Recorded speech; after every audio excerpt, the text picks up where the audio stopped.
What do you know about astronomy? I know what you're thinking. I thought this was supposed to be about picking my classes for next year. Why is this guy talking about astronomy? But just stick with me for a second. Can you tell if this is a picture of the birth of a star or the birth of a black hole? What do you think? Seriously, what do you think? You don't have to raise your hand. I'm a video narrator, not a science teacher. Well, if you said birth of a star, then actually, well, to be honest, I really don't know. Like I said, I'm a video narrator, not a science teacher. But this star's future is already determined. Yours, however, is just beginning. And unlike this star, you have a choice. So what do you think of when you think about high school? What words come to mind? Probably some fun things like pep rallies and spirit weeks, football, theater, band, excitement, freedom. How about hanging out with friends, lunch, using the vending machines? Probably some overwhelming things too, like homework, stress, fitting in. Did I mention homework? There are a lot of sometimes overwhelming, but mostly exciting things about high school. But high school is truly what you make of it. Do you know what a black hole is? Google it. One way a black hole is formed is when a huge star collapses in on itself because of the amount of matter and pressure that it is made up of. Basically, the star has so much going on in its life that it shrinks back into itself because of all the pressure that it's feeling. It's like if Justin Bieber got scared of the spotlight and pressure and ran back to Canada and hid in his mom's house and never came out. That's how a black hole is formed. High school doesn't have to be like that. It can be exciting and fun, and yes, sometimes it will feel overwhelming. But it's the birth of a bright new future for you, and how it turns out is entirely up to you. The choices you make in high school will determine what is available to you after you graduate. How you choose to treat your friends, your classmates, your teachers, how seriously you take your classes, and how much time you spend studying and doing your homework, and even the choices you make when you are picking your classes. All of these choices you make over the next 4 years will determine what you can do with your life when you leave high school. Take a look at these graduates. What do you notice about this picture? Anything interesting? The guys are in green and the girls are in white. Everybody having fun? Seriously, what do you see when you look at this picture? That one guy who looks like he is meditating, or the one teacher dude in black? Do you know what I see when I look at this picture? I see everyone looking up. They are looking up not because of those silly hats, but they are looking up in anticipation. They are looking up because they are excited about the future that is ahead of them. Your graduation may seem like a long time from now, but the next few years are going to fly by, and in 4 short years, you are going to be halfway through your senior year of high school, getting ready for graduation and for life after graduation. Like these graduates, you need to start looking up now. The choices you make every year in high school, and even now in 8th grade as you get ready to choose your classes for your 9th grade year, will have a huge impact on what your options are after you graduate.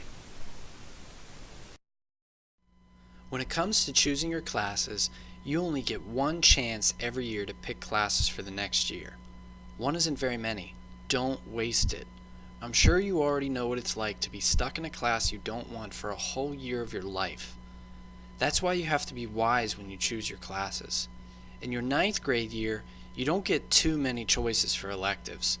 But as you progress through high school, you will have more and more choices for classes. As you choose your classes, keep your program of studies book handy. That's the big fat book you get every year to help you pick your classes. It looks like this. This book has every possible thing in it that you can imagine to help you schedule. Write your name on it. Take it home. Show it to your parent or guardian. So what's next? How many of you have some ideas about what you want to do after you graduate high school? Raise your hand if you have at least one idea of a career that you are interested in. What about college? Do you know if the career you are interested in requires a college degree? After high school, you basically have one of 5 options. Behind door number 1, you can get a job right after high school graduation. Now this works for some people, but your options might be pretty limited. Behind door number 2, you have the military. There are a variety of options in the military, and you can make a career out of it or get the military to pay for your future education. If you have a specific career goal, you might check out door number 3 or door number 4. Technical schools like James Rumsey or UTI, or 2-year colleges like Blue Ridge or Hagerstown Community College. You can get trained in a 1 or 2-year program, get a great paying job, and start working in your career field right away. Lastly, behind door number 5, you have the 4-year college option. This choice isn't for everyone because it requires more work, time, and money, but many careers require a 4-year degree or more. A 4-year college helps you get those jobs and work your way up the ladder. So do you know which of these choices matches your current career plan? In order to answer that question, you have to have a career plan. It's okay if you don't know exactly what you want to do yet, but that does mean you have to do a little work over the next few years to find out. Try some different classes in high school. In high school, it's free to explore different classes and try new things. After high school, exploring different career options can cost you a lot of time and money. If you are not sure what you want to do after high school, try out some different career concentration electives. There are a few career concentration electives listed on the bottom of your scheduling sheet, like business computer applications if you enjoy working with computers, marketing principles if you are interested in business and advertising, drafting if you like engineering and architecture, and millwork and cabinet making if you are interested in carpentry and construction. If you aren't sure what a class is, you can look it up in your Program of Studies book. You can read a detailed course description about each class on pages 59 to 114 of your Program of Studies book. This is one of the very best ways to find out what a class is about and determine if it matches your interests and career goals. If you see a class but you don't know what it is, look it up and read about it. It could end up being the best class you ever take. You can read about career clusters and career concentrations on pages 32 to 56 of your Program of Studies book. These pages show you all of the career clusters and career concentrations. Career clusters and career concentrations can help you try something new, get some practice, find out what you're good at, and narrow down your career and college choices. If you are planning to go to a 4-year college after high school, then you will complete what is called the 4-year college concentration in high school. The 4-year college concentration consists of 2 years of the same foreign language and an extra science class. These classes match the requirements for getting into a 4-year college. So if your plan is to go to a 4-year college when you graduate high school, make sure you sign up for a foreign language for 9th grade year. You have the choice of Spanish, French, or Chinese. Alright, let's talk about honors classes. For your 4 core subjects, English, Social Studies, Science, and Math, you will have the opportunity to take honors classes, which are higher level, weighted classes for students that are strong in a certain subject. In high school, honors classes are not all or nothing. That means you do not have to take all honors classes or no honors classes. If you are an average student in every subject, but are very strong in science, you can take honors just for science. Or, if you are really good at every subject except language arts, you could take 3 honors classes in the other subjects and take regular English 9. Honors classes require a lot of extra time and work in high school. They are preparing you for college level work. You should take honors classes because you are prepared to commit to that level of work, and it's okay if that means only taking 2 honors classes instead of 4. You have to know yourself and do what works best for you and what is going to allow you to be successful and meet your goals. So, you may be asking yourself, how do I sign up for honors? In high school, you are placed in an honors class based on your current grades for that subject and by the recommendation of your current teacher in that subject. For instance, if you would like to take honors English next year, you should be getting an A or B this year, and your current language arts teacher would need to sign your scheduling sheet for the Honors English 9 class. Okay, let's talk about credits. Moving from one grade level to the next is very different in high school than it is in middle school. In high school, there are 24 specific classes you need to graduate. If you don't pass one of those classes, even if it's a 9th grade class, you can't graduate. It doesn't matter if you have passed every other class or if you are 25 years old. Your ticket to graduation is the magic number of 24. So how do you earn credits? You earn half a credit for each semester you pass. For example, if you pass the first semester of English 9, you will earn half a credit. If you pass the second semester, you will earn another half credit, giving you one whole credit of English 9. If you do not pass one or both semesters, you would be required to take English 9 in summer school or would be placed back in English 9 the following year. Passing all of your classes is very important in high school. As you progress through high school, you will have more room in your schedule to take elective classes. However, that room disappears very quickly if you have to use it to make up classes from another grade level. So how do you move from one grade level to the next? This is also different in high school than it is in middle school. Your grade level each year is determined only by the number of credits you have. Next year, you will start high school with 0 credits, so you will be a freshman. If you pass all of your classes, you will have 7 credits, making you a sophomore the following year. However, if you end your 9th grade year with less than 5 credits, you will be considered a freshman again the following year.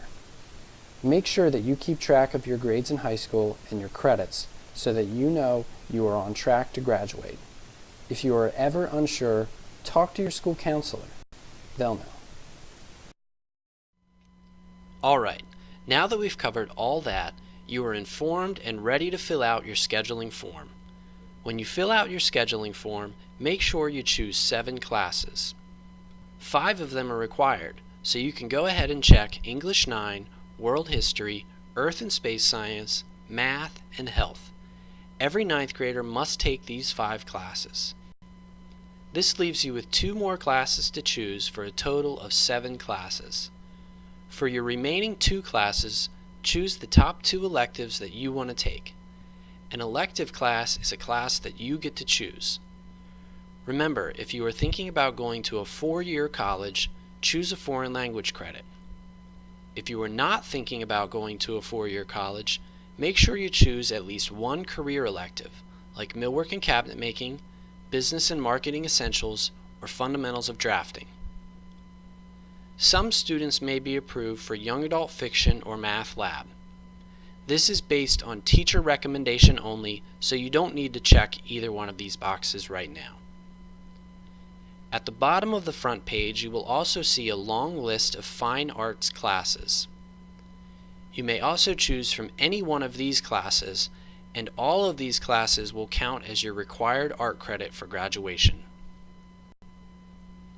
After you have selected your top 2 electives, you should now have a total of 7 classes selected. There's one last step to complete, choosing your backup or alternate classes. You will need to choose 2 more elective classes and mark those classes with an A for alternate. These are your backup classes in case your first choices don't work out. Some of the electives you choose may fill up or may not be offered if there is not enough students signed up for them. Make sure you are interested in all of the elective classes that you choose because you could get any of these classes on your schedule next year.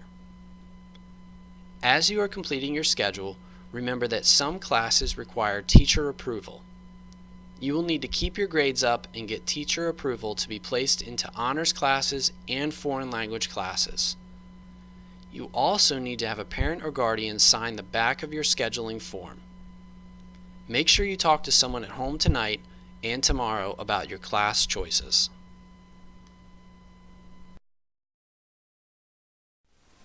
Over the next few days, you will have a chance to fill out your scheduling form and take the first step in making wise choices in high school. As you are considering your options and talking with your parent or guardian and teachers, there are some basic do's and don'ts that you should remember that will help you choose the best classes and get ready for a great 9th grade year. Do pick a class that will help you prepare or decide on a career path. That's an easy one. It's free while you're in high school to explore. In college, it costs money. Lots and lots of money. Don't pick a class because your friend wants you to. Remember, peer pressure is bad. Do challenge yourself. Talk to your teacher about trying an honors class in a subject you're really good at. Don't take the easy way out. Colleges and future employers look at the classes you choose in high school and they can tell if you challenged yourself or if you were just being lazy. It's better to get a B in a tough class than an A in an easy one. Do your research. Look up classes in your program of studies book, talk to your parent or guardian, and talk to your teachers or your school counselor. Don't avoid taking a class because you are afraid of the class or afraid of a teacher. Even tough teachers can be your friend. Do take your time to complete your scheduling form. This is the only homework assignment the school counselors are assigning you all school year, and it's not graded. I think that's fair. Don't bring your scheduling form back blank. You don't want to end up getting random classes you don't want. Remember what I said earlier about being stuck in a class you don't want? Don't let that be you. Don't waste this chance to pick your classes. Remember, this is your one chance to choose your classes for next year. Take advantage of this opportunity, choose wisely, and do what you love.